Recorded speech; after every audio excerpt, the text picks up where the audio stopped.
والسلام والتحية والإكرام على البشير النذير السراج المنير الطهر الطاهر الدر الفاخر العلم الزاهر المنصور المؤيد الرسول المسدد سيدنا ونبينا بالقاسم محمد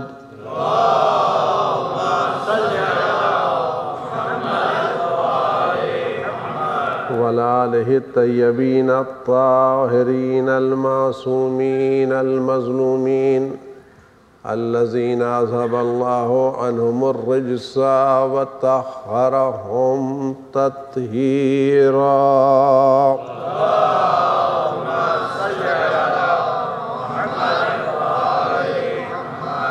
سيما على بقية الله في العالمين وخاتم أئمة المعصومين الكهف الحسين وغياث المضطر المستكين ملجأ الهاربين وعصمة المعتصمين أرواحنا وأرواح العالمين لتراه بمقدمه فداه عجل الله تعالى فرجه الشريف واللعنة الدائمة الباقية على أعدائهم وقتلتهم وغاصب حقوقهم والشاكين فيهم والمنحرفين عنهم أجمعين.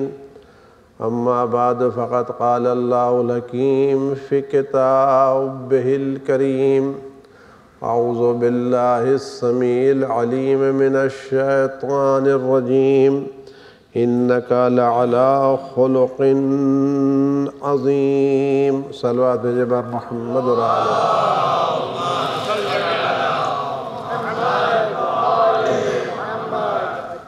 ہماری یہ مجلس خدا رسول کی بارگاہ میں شرف قبولیت حاصل کرے، اللہ توفیق دے، اور یہ آنسو یہ عزاداری ہماری قبر کے روشنی کا ذریعہ قرار پائیں، اور امام عصر کی خاص توجہات ہمارے شامل حال ہوں، اور خدا توفیق دے کچھ باتیں خدا اور رسول کی پسند کے مطابق زبان پر جاری ہو سکیں۔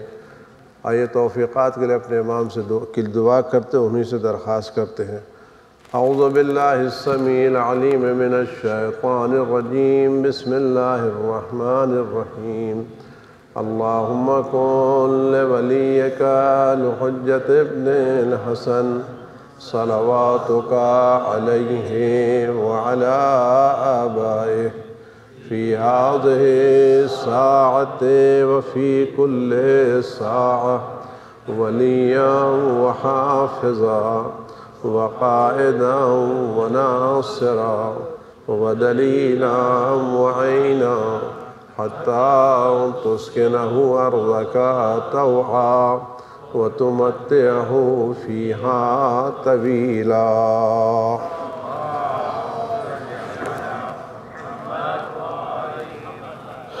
عزیزان گرامی، گفتگو تھی اخلاقیات کے بارے میں، اور بات تھی نیتوں کے بارے میں۔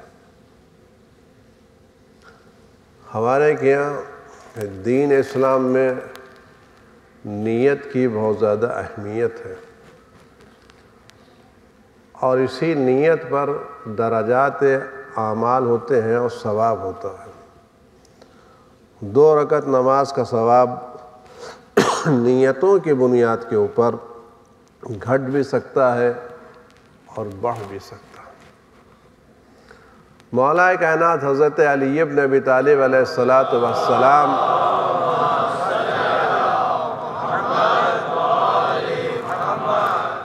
فرمائے نیتوں کی بنیاد پر کہ عبادت کرنے والے 3 طرح کے لوگ ہیں۔ کچھ وہ لوگ ہیں جو تاجر ہیں، تجارت کے لیے عبادت کرتے ہیں۔ کچھ وہ لوگ ہیں جو غلام ہیں، غلامی کی عبادت کرتے ہیں، اور کچھ ایسے جو آزاد لوگ ہیں۔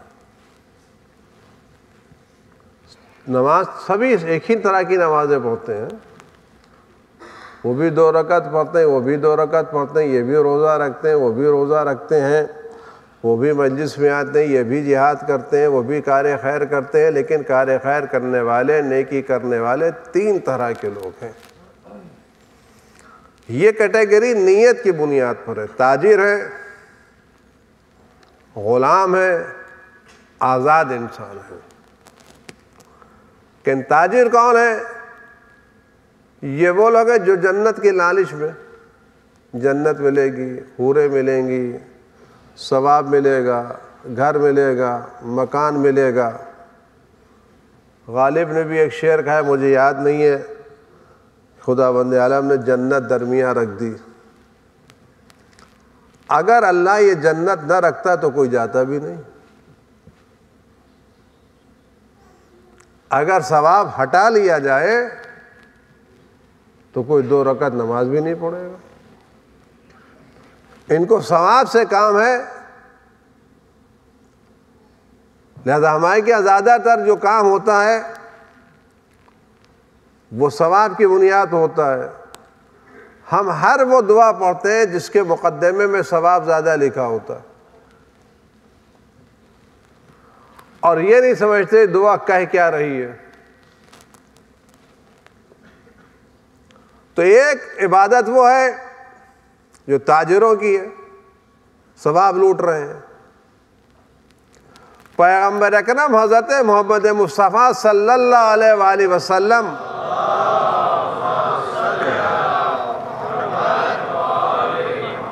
لیکن میں آپ سے کہہ رہا ہوں زندہ صلوات بھیجیے، ابھی تو آپ تازہ تازہ ہیں، ابھی تو آپ کو رات بھی نہیں ہوئی ہے۔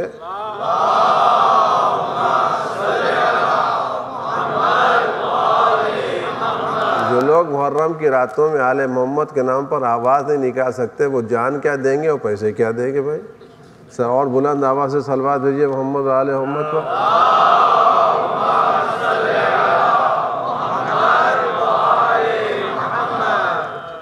فرمایا دیکھو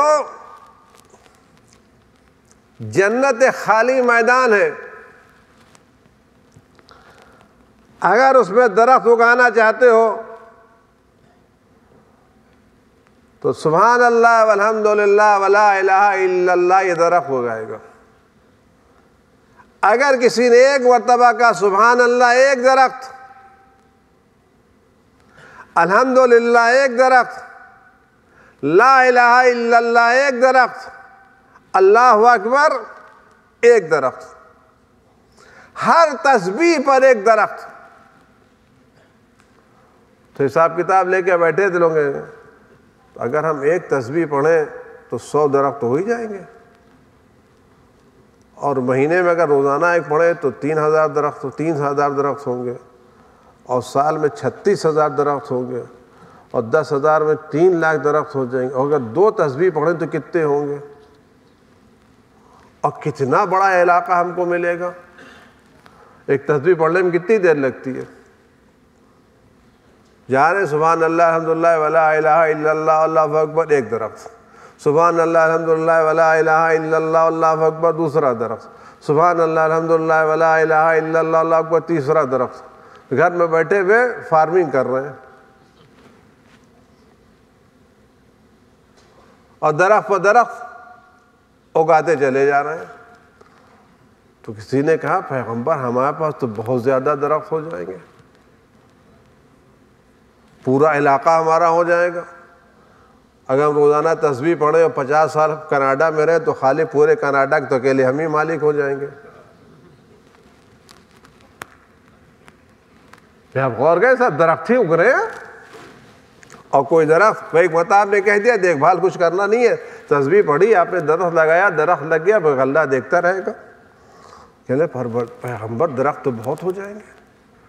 فرمایا اگر درخت لگانے کی کوشش کر رہے ہو تو اس کو جلنے سے بچاؤ، اگر درخت لگانے کی فکر کر رہے ہو تو کوشش کرو درخت جلے نہیں۔ کہا کیسے؟ کہ اگر تسبیح سے درخت لگتے ہیں تو گناہوں سے درخت جل جاتے ہیں۔ اگر درخت لگانے کی فکر ہے تو درخت بچانے کی بھی فکر کرو، اگر نیکیاں کرنے کے ساتھ نیکیوں کو بچانے کی فکر کرو۔ ہو سکتا ہے کہ معمولی سا گناہ پوری زندگی کے عمل کو برباد کر دے. ایک چھوٹی سی غلطی، ایک معمولی سی لغزش انسان کو دین سے دور کر دے اور انسان کا خاتمہ بخیر نہ ہو. اور یہ بات آپ ذہن میں رکھیں، وہ چیز جس کی بہت زیادہ اہمیت ہے وہ مسلمان رہنا نہیں ہے، مسلمان مرنا ہے. مومن زندہ نہیں رہنا ہے، مومن مرنا ہے. موت آئے تو اسلام پر آئے، یہ اہمیت ہے. موت آیا اور ایمان پر آئے، یہ اہمیت ہے. اور یہ آسان نہیں ہے موت ایمان پر مر جانا. ایک آدمی کی موت کا وقت قریب تھا اور چارپائی ہمارے اعتبار سے، ہندوستان کے اعتبار سے سیدھی، یہاں تو چارپائی ارپائی ہوتی نہیں ہے، تو چارپائی سیدھی کر دی گئی. لوگ کنارے کھڑے ہو گئے کہ بھئی کلمہ پڑھاؤ، کلمہ پڑھاؤ، کلمہ پڑھاؤ. اس سے جو کچھ کہتا جاتا تھا پڑھتا تھا، کلمہ نہیں پڑھتا تھا. جتنی بات کہی جائے سب پڑھتا تھا، کلمہ نہیں پڑھتا تھا. لوگ کہتے ہیں میں اتنا مقدس آدمی، اتنا نماز گزار، اتنا روزے دار، اور یہ کلمہ نہیں پڑھ رہا ہے، اور مرنے کے قریب ہے، آنکھیں پھر رہی ہیں، بدن ٹھنڈا ہو رہا ہے، مر جائے کیا ہوگا؟ کیونکہ اصل مسئلہ یہ ہے کہ آدمی مرے تو ایمان پر مرے. مسئلہ وہ ہے، جینا اتنا اہم نہیں ہے جتنا مرنا اہم ہے. خیر اللہ نے لوگوں نے دعا مانگی، موت ٹل گئی، ٹھیک ہو گئی ہے. ادھر یہ صحت مند ہوئے، انہوں نے پہلا کام کیا کیا کہ وہ صندوق لے آؤ جس میں جواہرات رکھے ہوئے، سونے چاندی رکھا ہوا ہے. ہم لوگ یہاں بھگتے ہیں نا، سونا تو بھائی اب یہاں تو سب کریڈٹ کارڈ ہے، یہاں کی تو پیسے بھی سب پلاسٹک کے ہیں جس میں آگ جلدی لگتی ہے، لیکن آدمی اسی پلاسٹک کا عادی ہے. آج دیکھیے واقعی یہاں کے لوگوں نے کیسا ہمارے ذہنوں پر تصرف کیا ہے. کل ہم کیش رکھتے تھے تو امیر کہلاتے تھے، آج کارڈ رکھتے تو امیر کہلاتے ہیں. سب بھائی الگ موسم. یہ لے کے آیا کہ اس کو پہلے بیچ ڈالو، نکالو. کہا کیوں؟ کہ اس نے مجھے آخری وقت میں کلمہ پڑھنے نہیں دیا. اس دولت نے کلمہ پڑھنے کا کیوں؟ کہ جب تم مجھ سے کلمہ پڑھوا رہے تھے، شیطان یہ جواہرات کا صندوق لے کے آتا تھا، سامنے آگ جل رہی ہوتی تھی، مجھے لے کے کھڑا کرتا تھا، کلمہ پڑھا، میں نے یہ صندوق آگ میں ڈالا. یہ آگ جل رہی ہے، اگر تم نے کلمہ پڑھا تو میں نے یہ ڈالا. تو میں محبت میں کلمہ نہیں پڑھ رہا تھا. تو عزیزو، کبھی یہ تجارتی ذہن انسان کو آخر وقت میں موت ایمان کی نہیں عطا کرتا.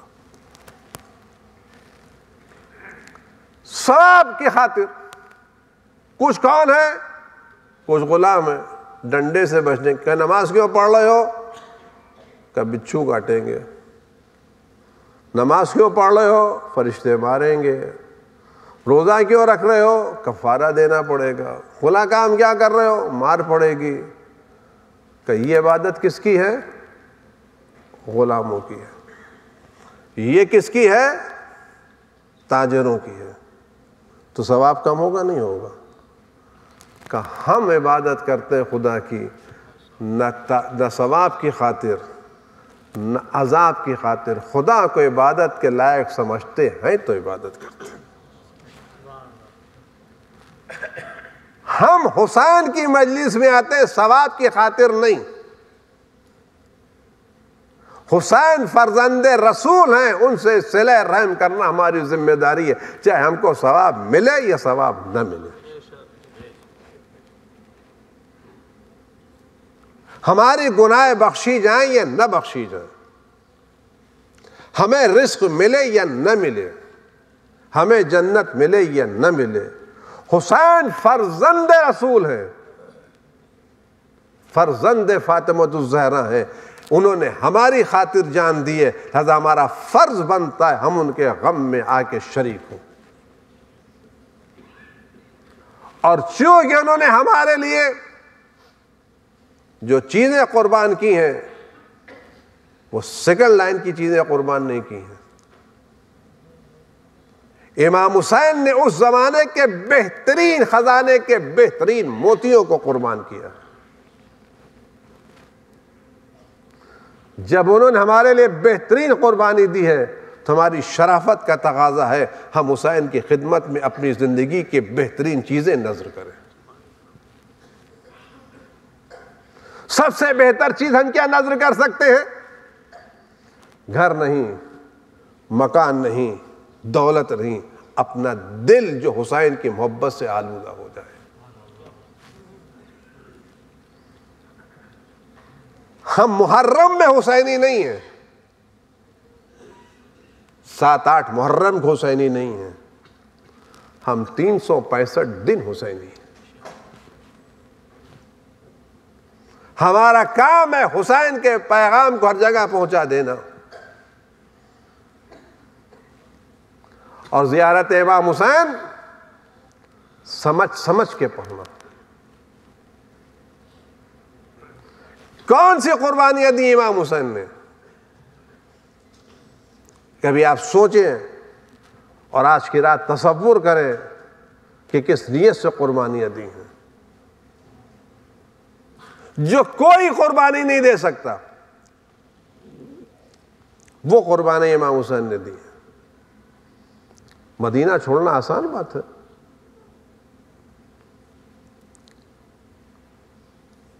آپ ابھی زیارت کرنے کے لیے جائیے عاشور کی، یہ حج کرنے کے لیے جائیے، اور احرام باندھنے کے بعد کوئی آدمی آپ کو پکڑ کے لے جائے اور حج کرنے نہ دے تو آپ کو کتنی تکلیف ہوگی۔ حسین نے کام کیا نہیں کیا؟ پھر زینب کی چادر،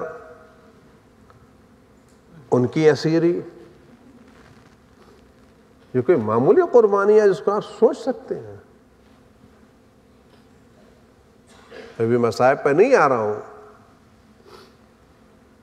ویسے حسین کے قربانیوں کا تذکرہ کرو، کیا کیا قربانیاں دیں، اور انجام دیکھیں آپ، معرفت پروردگار کا جذبہ دیکھیں آپ، نیت امام حسین دیکھیں کہ پروردگار مجھ پر جو مصیبت پڑ رہی ہے سب آسان ہے، اس لیے کہ خدا تو دیکھ رہا ہے۔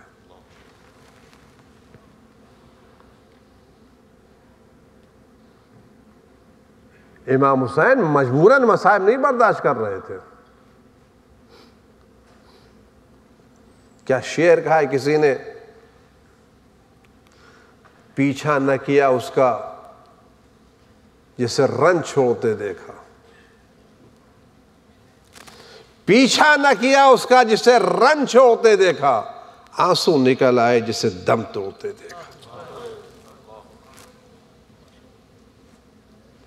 پیچھا نہ کیا اس کا جسے رنج چھوڑتے دیکھا، آنسو نکل آئے جسے دم توڑتے دیکھا۔ کہ جلال ہے مگر الٹ دے کس طرح زمین کو۔ آپ غور تو کریں امام حسین کے صبر کو، قربانیوں کو، کہ سارے انصاف قتل کر دیے گئے ہیں، اعزا کا مارے جا چکے ہیں، اور حسین پر تیر پڑنا ہے۔ کہ جلال ہے مگر الٹ دے کس طرح زمین کو، بقائے کائنات کا امام ذمہ دار ہے۔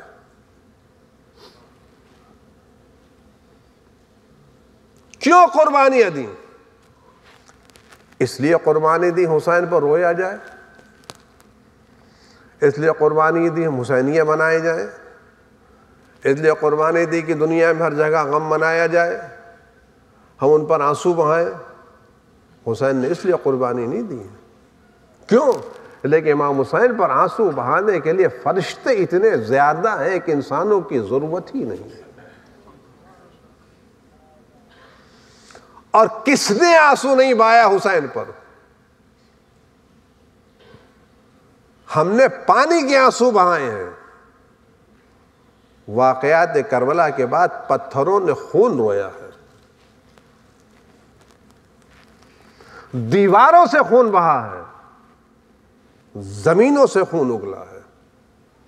یہ زمینوں نے خون نہیں اگلا ہے، حسین کے غم کی تاثیر تھی جو زمین دکھا رہی تھی. یہ پتھر تھے جو رو رہے تھے. یہ آسمان میں سرخی جو تھی حسین کے غم کی سرخی ہے. تو کیوں حسین نے قربانی دی؟ اس قربانی کو سمجھنا ہے تو آپ وہ زیارتیں پڑھیں جو امام حسین سے نقل ہوئی ہیں. میں بار بار آپ سے عرض کر رہا ہوں، کبھی آپ ان ٹریڈیشنل مجلسوں سے الگ ہٹ کے آئیے اور عادت سے ہٹ کر کے ان مجلسوں کو درسگاہ بنائیے. حسین کے مطالب، حسین کے معارف، حسین کی تعلیمات کو سمجھنے کی کوشش کیجیے تاکہ آنسو معرفت کے ساتھ نکلے، عادت کی بنیاد پر نہیں، رسم کی بنیاد پر نہیں، ایمان کی بنیاد پر نکلے. اور جتنا معرفت حسین بڑھتی جائے گی اتنا آنسوؤں کا وزن بڑھتا چلا جائے گا، اتنا دل میں درد بڑھتا چلا جائے گا، اتنا پتہ چلے کہ حسین نے ہمارے قربانیاں کیا دی ہیں.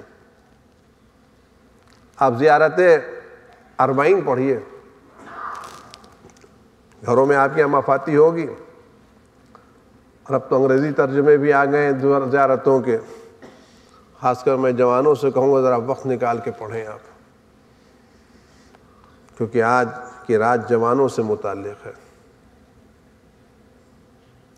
آواز دے پروردگار، امام حسین نے تیری راہ میں اپنا خون بہایا، اپنے اہل حرم کو قربان کیا. کیوں؟ لِيَسْتَنْقَذَ عِبَادَكَ مِنَ الْجِهَالَةِ وَحَيْرَةِ الزَّلَالَةِ. غور کرے جملے کو. کیوں قربانی دی؟ لِيَسْتَنْقَذَ عِبَادَكَ، پروتا کہ تیرے بندوں کو جہالت سے نکالے اور گمراہی سے نکالے. یعنی حسین کی قربانی کا مقصد یہ کوئی آدمی جاہل نہ رہے، کوئی آدمی گمراہ نہ رہے. یہ جہالت سے مراد یہ نہیں کہ ہم کو انگریزی نہ آتی ہو، ہم کو سائنس نہ آتی ہو. جہالت یہ نہیں کوئی ایسا نہ ہو جو خدا کی معرفت سے جاہل رہ جائے. لہذا اگر آج ہم یہاں ہیں تو آپ یقین جانیے سب سے بڑا سرمایہ جو ہمارے پاس ہے اور سب سے بڑی دولت جو ہمارے پاس ہے وہ اولاد ہے جو اللہ نے ہم کو دی ہے. میں 10 سے جب جوڑ کے عرض کروں گا، یہ اولاد ہمارے پاس ہماری ملکیت نہیں ہے، یہ اللہ کی امانت ہے. یہ ہماری مرضی سے نہیں آئی، یہ اللہ کی عنایتوں سے آئی ہے. اگر آج اس اولاد کو اللہ ذرا سا ڈس بیلنس کر دے تو آپ پوری دولت لگا دیں ٹھیک نہیں کرا سکتے. پوری زندگی غور کریں ان لوگوں کے پاس جن کو اللہ نے ذرا سے ایسی اولاد دی ہے جو ذرا سا اب نارمل ہے تو پوری زندگی خراب ہو جاتی ہے. تو اگر اللہ نے ہم کو اولاد صحیح و سالم دی ہے تو شکر ادا کرتے ہوئے اس کو اس راستے پر لگائیں جو اللہ کا راستہ ہے.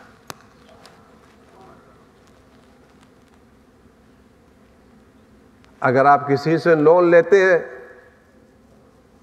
اور گورنمنٹ آپ کو کچھ مدد کرتی ہے، اگر آپ اس پیسے کو غلط یوز کریں تو آپ کیا کہلاتے ہیں؟ ڈیفالٹر کہلاتے ہیں یا اچھے کہلاتے ہیں؟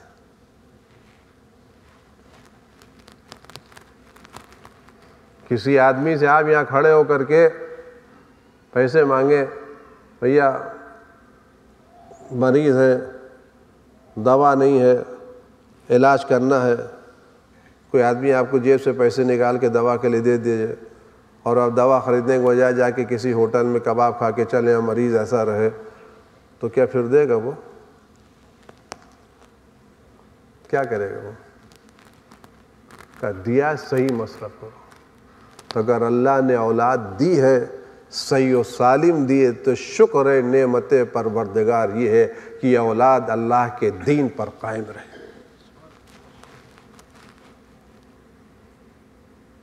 عزیزو، ہمارا گھر میدان قیامت میں جلتا نظر نہیں آئے گا، ہماری دولت نظر نہیں آئے گی، لیکن اگر اولاد بھٹک گئی ہے تو بہت تکلیف ہوگی جب باپ جنت میں جا رہا ہوگا اور بھٹکی ہوئی آواز کو، اولاد کو پکڑ کے لوگ کہیں اور لے جا رہے ہوں گے۔ اور اس اولاد کی تربیت 16 برس کے بعد نہیں ہوتی، یہ تربیت شروع ہوتی اس وقت سے جب شادی کی نیت ہوتی ہے۔ 16 برس کے بعد تو حال خراب ہو جاتا ہے۔ میں آپ سے صرف چند باتیں گزارش کروں کہ اولاد کی صحت شروع کہاں سے ہوتی ہے، اور اس اولاد کے کردار میں باپ سے زیادہ ماں کا کردار ہوتا ہے۔ باپ یقیناً بہترین رول ادا کرتا ہے، لیکن باپ سے زیادہ اولاد کے کردار میں ماں کا کردار ہے۔ یقین نہ آئے تو آپ پوچھئے، مولا کائنات حضرت علی ابن ابی طالب علیہ السلام نے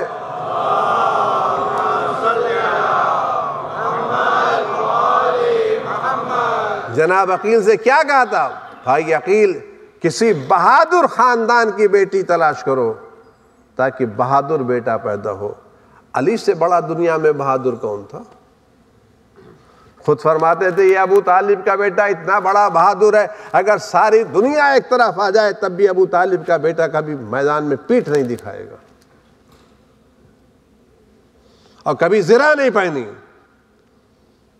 کہا نہیں، اگر بہادر بیٹا چاہیے تو بہادر ماں چاہیے۔ ہر ایک کی ذمہ داری ہے شادی تلاش کرنے سے پہلے نہ مال دیکھو نہ جمال دیکھو، اس گھر میں کردار ایمان دیکھو، کیونکہ مال چور لے جائے گا، جمال بیماری لے جائے گی، ایمان باقی رہ جائے گا۔ بات وہاں سے شروع ہوتی ہے۔ یہ ماحول اثر رکھتا ہے۔ اگر آپ کے بچہ جس اسکول میں جا رہا ہے اس کا ماحول صحیح نہیں ہے تو آپ گھر میں لاکھ کچھ کہیے، بچے کو سنبھال کے نہیں رکھ سکتے آپ۔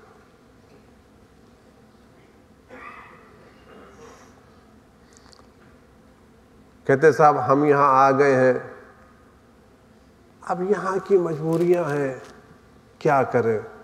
اسلام کہتا ہے جہاں تمہارا ایمان نہ بچ سکتا ہو وہاں سے ہجرت کرنا واجب ہے۔ اسلام ہجرت اس بنا پر نہیں کہتا کہ مال نہ ملتا ہو، ایمان ملتا ہو۔ اگر نسلوں کا ایمان نہیں بچ سکتا تو نہ رہو۔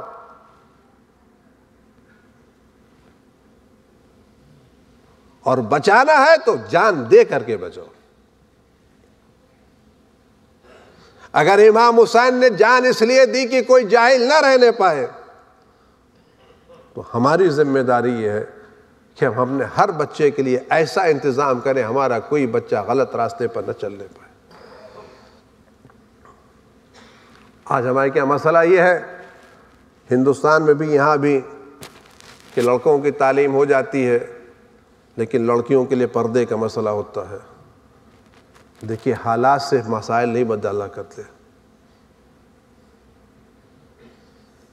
بے پردگی حرام ہے تو حرام ہے، چاہے ہندوستان اس میں بھی حرام ہے، چاہے انگلستان اس میں بھی حرام ہے، چاہے کینیڈا اس میں بھی حرام ہے، کیونکہ حکم خدا کہیں بدلنے والا نہیں ہے۔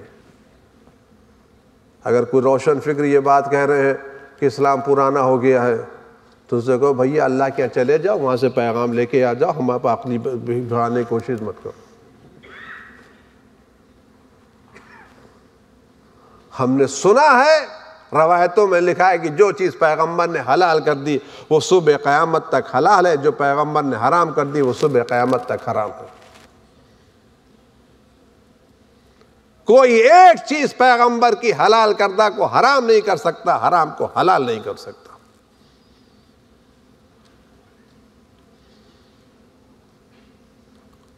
ہم اپنے بچوں کو جاہل نہیں رکھنا چاہتے، نہیں رکھنا چاہیے، لیکن اگر ہمارے لیے ضروری ہے ہم اپنے بچوں کی حفاظت کے لیے اسکول بنائیں تو آپ یقین جانیے کھانا کھانا اتنا ضروری نہیں ہے جتنا بچوں کا ایمان بچانا ضروری ہے۔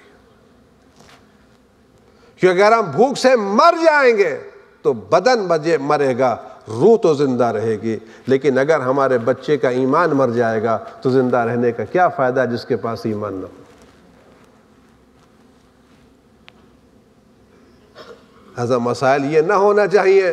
ہم اسکول کھولنا چاہ رہے ہیں تو یہ مسئلہ ہوتا ہے جب اسکول کھولنے کی بات آتی ہے کہ آپ نے اسکول کا پروگرام شروع کیا کہ جی ہاں، پوچھتے اجازت ہے؟ آپ اجازت لے آئیے تو ہم پیسے دے دیں گے آپ کو۔ جہاں دیکھیے اجازت لے آئیے، اجازت لے آئیے۔ میں ایک بات بہت ادب سے آپ تمام حضرات سے پوچھوں، لیکن اگر آپ باقاعدہ توجہ سے سن رہے ہیں تو پتہ بتائیے سلوات سے، تاکہ بات آپ خدمت میں گزارش کروں۔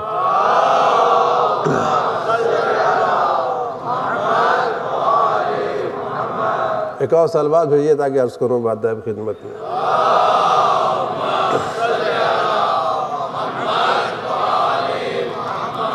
بہت چپکے سے سن لیجیے، کسی سے کہیے گا نہیں۔ اگر آپ ایک بلڈنگ بنوائیں اور کنٹریکٹ کسی اور کو دیں اور فائننس کوئی اور کرے، فائننس کوئی اور کرے، بنائے کوئی اور، محنت کوئی اور کرے، نقشہ کوئی اور بنائے، ڈیزائن کوئی اور بنائے، فائننس کوئی اور کرے، جب بلڈنگ ختم بن جائے گی تو جس نے بنایا ہے، کنٹریکٹ لیا ہے، پیسے لیے ہیں، اس کو کتنے اس میں فلور ملیں گے؟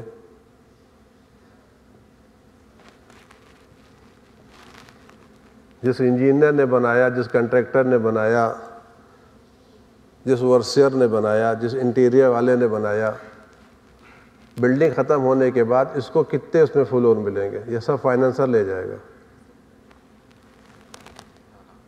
کون لے جائے گا؟ زور سے بولیے نا، کون لے جائے گا؟ فائنینسر لے جائے گا نا۔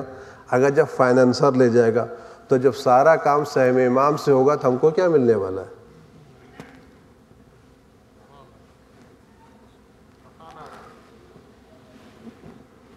بھائی جس نے فائنانس کیا کام اس کے حساب میں جائے گا، ہمیں کیا ملنے والا ہے بھائی؟ بھائی تم نے 50 ملین لگائے، 50 ملین تو سہم امام کے تمہارا کتنا لگا یہ بتاؤ بھائی۔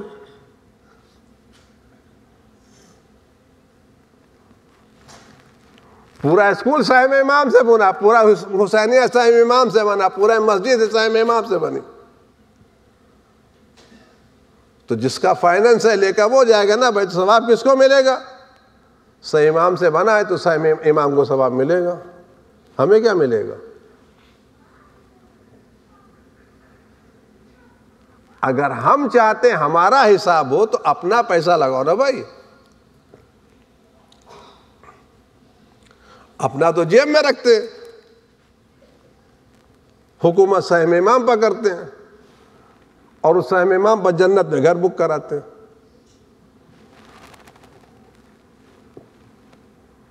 ساری کالونی بک ہو گئی سہم امام پر۔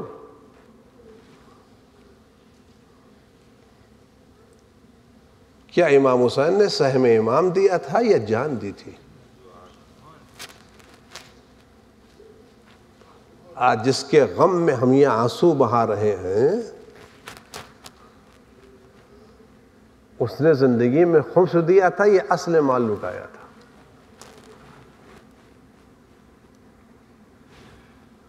ہمیں یہاں یہ سیکھنا ہے، ہمیں لٹانا اصل بچانا نہیں ہے. عزیزو، میں آپ سے صرف ایک گزارش کر کے بات تمام کروں کہ آپ کی آبادی بڑھ رہی ہے، اور اگر آپ اپنے بچوں کو بچا کے رکھنا چاہتے ہیں تو ہر ایریے میں اسکول بنائیے، اپنے اسکول بنائیے، لڑکیوں کے اسکول بنائیے، چاہیے خود ایک وقت کا کھانا نہ کھائیے لیکن اسکول بنائیے.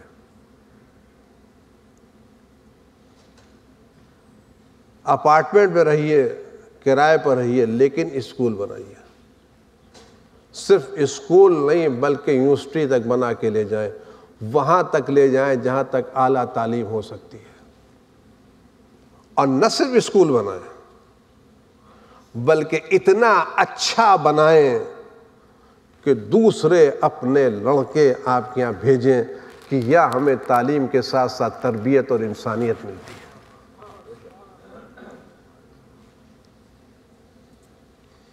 آج آپ دیکھ لیں اس دنیا میں مشینریز اسکول بنائے نہیں بنائے؟ ہمارے ہندوستان پاکستان میں کتنے اسکول بنائے ہیں، اور کیا کیا انہوں نے؟ مشینریز نے اسکول بنائے، ہم سے پیسہ لے کر کے اپنے لڑکوں کو فری میں پڑھاتے ہیں. فیس ہم سے لیتے ہیں، فری میں کس کو پڑھاتے ہیں؟ تو اگر کفر اتنا چالاک ہو سکتا ہے تو ایمان کو اس سے آگے جانا چاہیے. ہم صرف اسکول نہ بنائیں بلکہ اتنا اچھا اسکول بنائیں کہ ایریا میں لوگ کہیں کہ اگر ہمیں داخل کرنا ہے، کہا کیوں؟ کہ وہاں اخلاق بھی ملتا ہے. آپ یقین جانیے، آپ اگر ایسا اسکول بنائیں گے جس میں بچے باپ کا احترام کرنا سیکھیں گے، تو اس ماحول میں جب باپ کا احترام نہیں ہوتا، جب بچہ بڑا ہونے کے بعد باپ کے جوتے اٹھائے گا، باپ کا سر دبائے گا، کہے گا یہ میرے اسکول کی تعلیم ہے، جو اس کے دل سے جو دعا نکلے گی وہ آپ کو کوئی بدل نہیں قرار پا سکتی.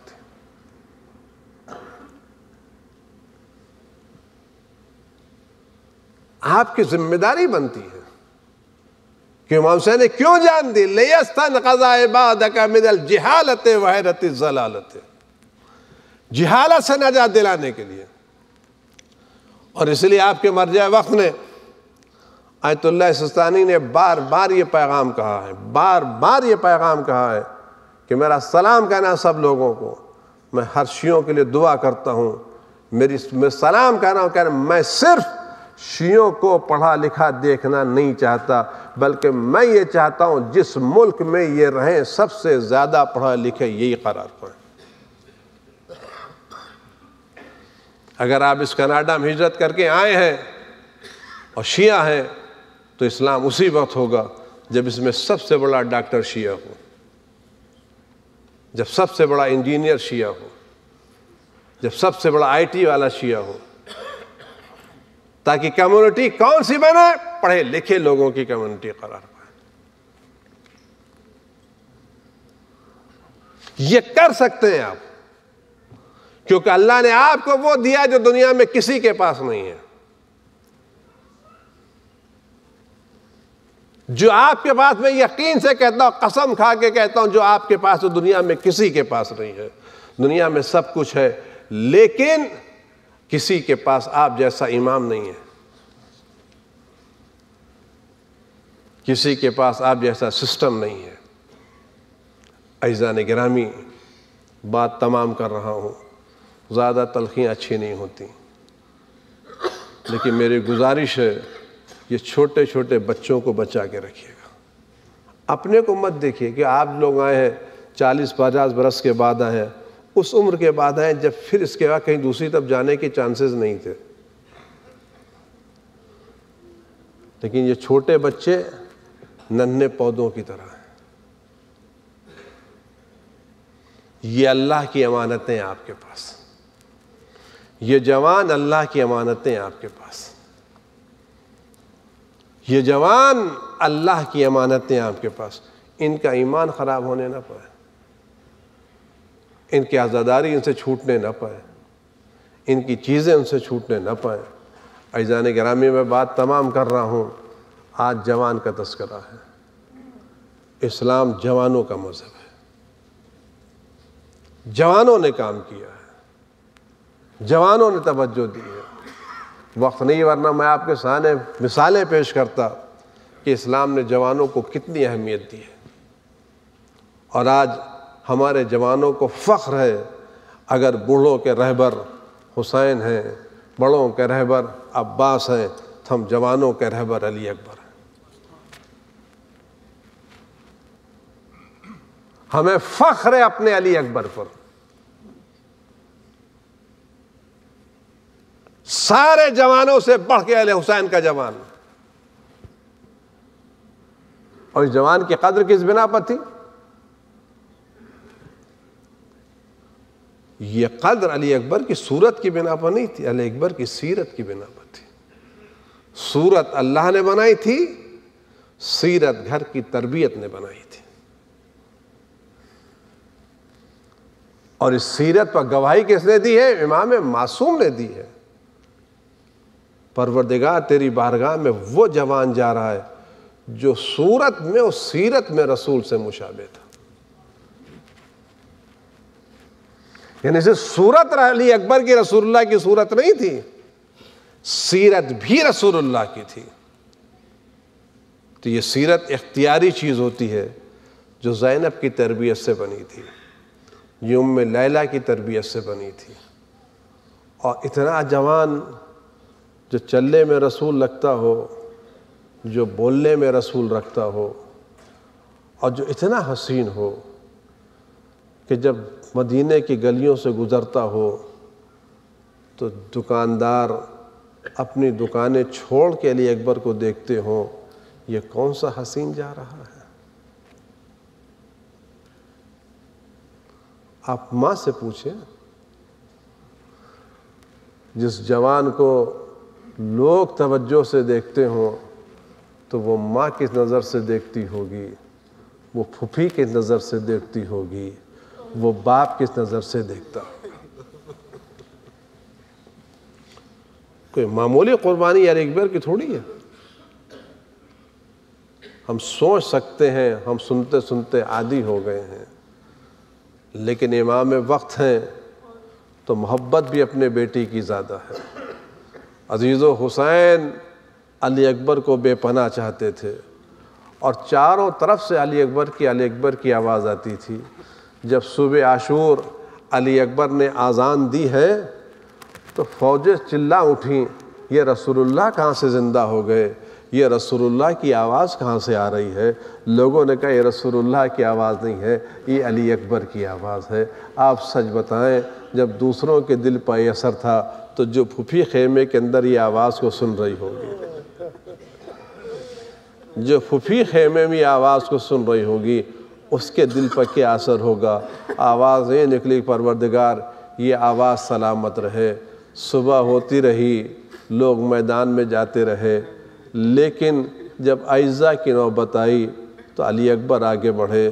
آگے لوگ کہتے ہیں زینب سے اجازت مانگنے کے لیے آئے، پھوپھی اماں مجھے اجازت دے دیے، بابا میرا تنہا ہے، مجھے بابا کی تنہائی دیکھی نہیں جاتی، بابا کی تنہائی دیکھی نہیں جاتی۔ حسین بی بی نے کہا میں کیسے تم کو قربان کر دوں؟ میں نے علماء سے سنا ہے کہ علی اکبر نے جناب زینب سے کہا پھوپھی اماں آپ مجھے نہ جانے دیجئے، مجھے کوئی مسئلہ نہیں ہے، لیکن اتنا بتا دیں جب کل میدان قیامت میں دادی نے آپ سے پوچھا زینب میرے حسین سے تمہارا علی اکبر زیادہ پیارا تھا، زینب میرے حسین سے تمہارا علی اکبر زیادہ پیارا تھا، یہ سننا تھا کہ بیٹا خدا حافظ، بیٹا خدا حافظ۔ زینب نے رخصت تو کر دیا۔ لوگ کہتے ہیں کہ حسین علی اکبر جب خیمے سے ایسے نکلے جیسے کسی گھر سے جنازہ نکلتا ہو، اس لیے جب بھی گھر سے نکلنا چاہتے تھے، کبھی یہ بہن راستہ دامن پکڑتی تھی، کبھی وہ بیوی دامن پکڑتی تھی، اے شبیہ پیغمبر ہمیں کس کے حوالے کر کے جا رہے ہو، تم کس کے حوالے کر کے جا رہے ہو؟ علی اکبر خیمے سے باہر نکلے جیسے جوان کا لاشا نکلتا ہے، روتے ہوئے نکلے۔ اہل حرم میں کوہرام برپا ہوا، حسین کے قریب آئے، حسین نے اپنے جوان کو دیکھا، حسین نے اپنے جوان کو دیکھا، دیر تک علی اکبر کو دیکھتے رہے، علی اکبر کو دیکھتے رہے۔ مقتل کا جملہ ہے، بڑا غضب کا جملہ لوگوں نے لکھا ہے۔ حسین کی آنکھوں میں آنسو آئے، حسین کی آنکھوں میں آنسو آئے، لیکن یہ نہیں چاہتے تھے کہ اکبر آنسو دیکھ لے تو ضدیات بھر میرا لال میری آنکھوں کے آنسو کو دیکھتا رہے گا۔ ایک مرتبہ روایت کے جملہ ہے، حسین نے آنکھوں کو نیچے کر لیا تاکہ آنسو گرے تو میرا لال نہ دیکھے، میرے آنکھوں کے آنسوؤں کو میرا لال نہ دیکھے۔ ایک مرتبہ آنسو آئے اور کلیجے سے علی اکبر کو گلے بڑھا کے لگا لیا، جو کسی کو نہیں لگایا تھا، لگا لیا۔ اس کے بعد آواز دی، پروردگار تو گواہ رہنا، تیری بارگاہ میں وہ جا رہا ہے، میں اس جوان کو بھیج رہا ہوں جو صورت میں، سیرت میں، رفتار میں، گفتار میں تیرے رسول سے مشابہ تھا۔ جب میں تیرے رسول کی زیارت کا مشتاق ہوتا تھا تو علی اکبر کو دیکھ لیتا تھا۔ اے اللہ، میں اس جوان کو تیری راہ میں بھیج رہا ہوں۔ اور اس کے بعد آواز دی، پیسر ساتھ جس طرح تو میرے بچے کو قتل کر رہا ہے، خدا تیری نسل کو باقی نہ رکھے۔ میرا جوان میدان میں جا رہا ہے، میرا جوان میدان میں جا رہا ہے۔ علی اکبر میدان میں جانے لگے۔ حسین نے آواز دی، بیٹا جہاں تک ہو سکے مڑ مڑ کے جوان بوڑھے باپ کو دیکھتے جاؤ۔ علی اکبر آگے بڑھتے چلے جا رہے، حسین کے قدم بھی تیزی سے آگے بڑھتے۔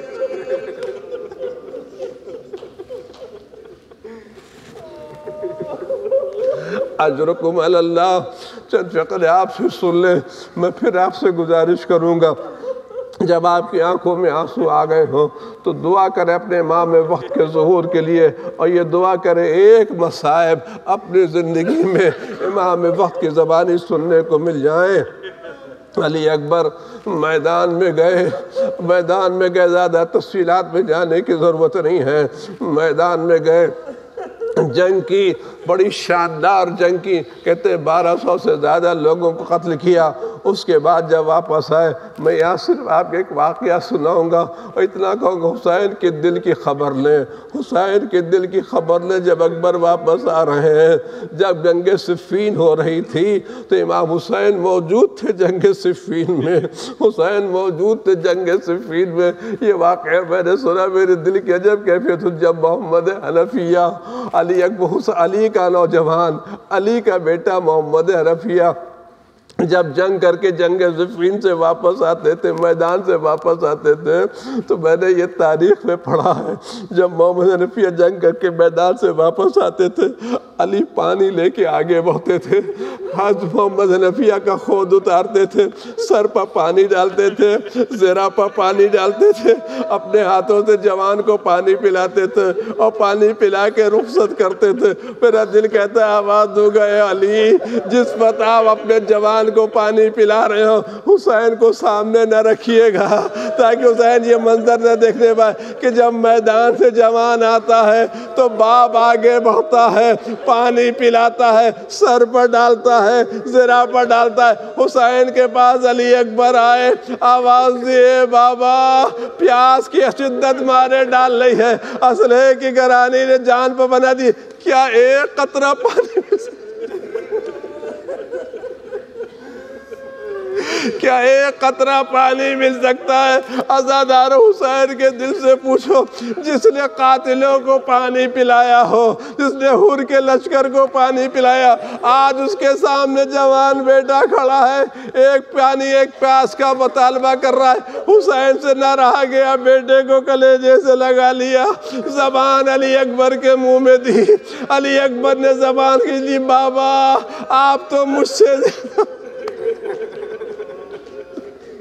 بابا آپ تو مجھ سے زیادہ پیاسے ہیں، آواز بیٹا جاؤ، نانا تمہیں سیراب کریں گے۔ نانا تمہیں سیراب کریں گے۔ علی اکبر رخصت ہو گئے تو چلے گئے، حسین دل تھام کے بیٹھ گئے، میں اپنے بیٹے کو پانی نہ پلا سکا، میرا جوان پیاسا چلا گیا، دل تھام کے حسین بیٹھ گئے۔ حسین بیٹھے میں علی اکبر میدان میں گئے۔ بس چند فقرے آپ سن لو، آگے کچھ آگے بڑھے، کسی نے پیچھے سے ایسی انی ماری کہ علی اکبر گھوڑے پر سنبھل نہ سکے، گھوڑے پر سنبھل نہ سکے، گھوڑے کی گردن میں بائیں ڈال دی۔ اب جب گھوڑا علی اکبر کو مقتل میدان میں لے گیا تو مقتل کا جملہ تھا، جدھر سے علی اکبر گزرتے تھے کوئی تلواریں لگاتا تھا، کوئی نیزے لگاتا تھا، جو فقتلوا اربن اربا، ارے جوان کے ٹکڑے ٹکڑے کر دیے۔ آواز دیا بتا عزاداروں، اب تک جو بھی شہید گرا ہے اس نے آواز دی حسین مدد کے لیے آؤ۔ علی اکبر نے مدد کے لیے نہیں پکارا کہ یا ابتا علیکہ منی سلام، اے بابا سلام آخر قبول کرو، میں جا رہا ہوں۔ حسین نے آواز سنی، اے بیٹا علی اکبر، اے میرے لال علی اکبر تم کہاں ہو؟ کمر تھامے تھامے چلے، یا علی یا علی یا علی کہتے کہتے چلے، نہیں معلوم نجف میں سونے والے علی کو پکار رہے، یہ آواز دے رہے، اے بیٹا علی اکبر آواز دو، تمہارا بوڑھا باپ آواز کے سرانے آئے، علی اکبر کے سرانے آئے۔ زینب کو کھڑا ہوا دیکھا، زینب واپس جاؤ، زینب واپس جاؤ، حسین زندہ ہے۔ عزاداروں بس چند فقرے آپ سن لیں۔ حسین علی اکبر کے سرانے بیٹھ گئے، برچھی کی پلید دیکھا، حسین زمین میں گھٹنے کو دیکھا، انگلیوں کو زمین میں رکھے آواز دی، بسم اللہ و باللہ کہہ کے علی اکبر کے سینے سے برچھی کا پھل نکالا، خون کا فوارہ جاری ہوا۔ حسین نے اپنے کو علی اکبر پہ گرا دیا، اے میرے لال خدا حافظ، نانا سے سلام کہہ دینا، اے بیٹا میں تمہیں پانی